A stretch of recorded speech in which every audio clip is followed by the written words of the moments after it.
നിങ്ങളൊരു ക്യാപ്പോ അല്ലെങ്കിൽ ഒരു ബ്രിഡ്ജോ ഒക്കെ ചെയ്ത് കഴിഞ്ഞ് കുറേ കാലം കഴിയുമ്പോൾ ചെറിയ ചെറിയ മാറ്റങ്ങൾ ഈ ക്യാപ്പിലും ബ്രിഡ്ജിലും വന്നു തുടങ്ങും. അതായത് ചിലപ്പോൾ ഇത് ഫ്രാക്ചർ ആവും, അല്ലെങ്കിൽ ഇളകി വരും, അല്ലെങ്കിൽ ഈ ചെറിയ വേർ ആൻഡ് ടയർ വരും, അല്ലെങ്കിൽ ഈ സെറാമിക് ചിപ്പ് ഓഫ് ആവും, അല്ലെങ്കിൽ ഇതിൻ്റെ ഈ ക്യാപ്പും ബ്രിഡ്ജിൻ്റെ ഇടയ്ക്ക് മോണയോട് ചേരുന്ന ഭാഗത്ത് ഭക്ഷണം കയറിയിരിക്കാനും മോണരോഗം വരാനും സാധ്യതയുണ്ട്.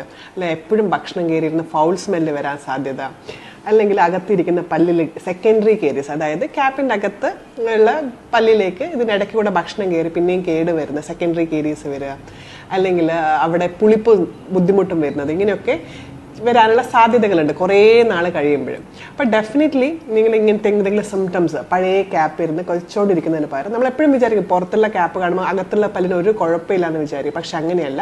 ഇതിൽ ഏതെങ്കിലും ഒരു സിംറ്റം കാണുമ്പോൾ തൊട്ടടുത്ത ഡെന്റിസ്റ്റിനെ കാണിച്ച് അത് പ്രോപ്പർ ഇവാലുവേഷൻ ചെയ്ത് മാറാനുള്ള ക്യാപ്പാണെങ്കിൽ എപ്പോഴും മാറ്റേണ്ടതാണ്.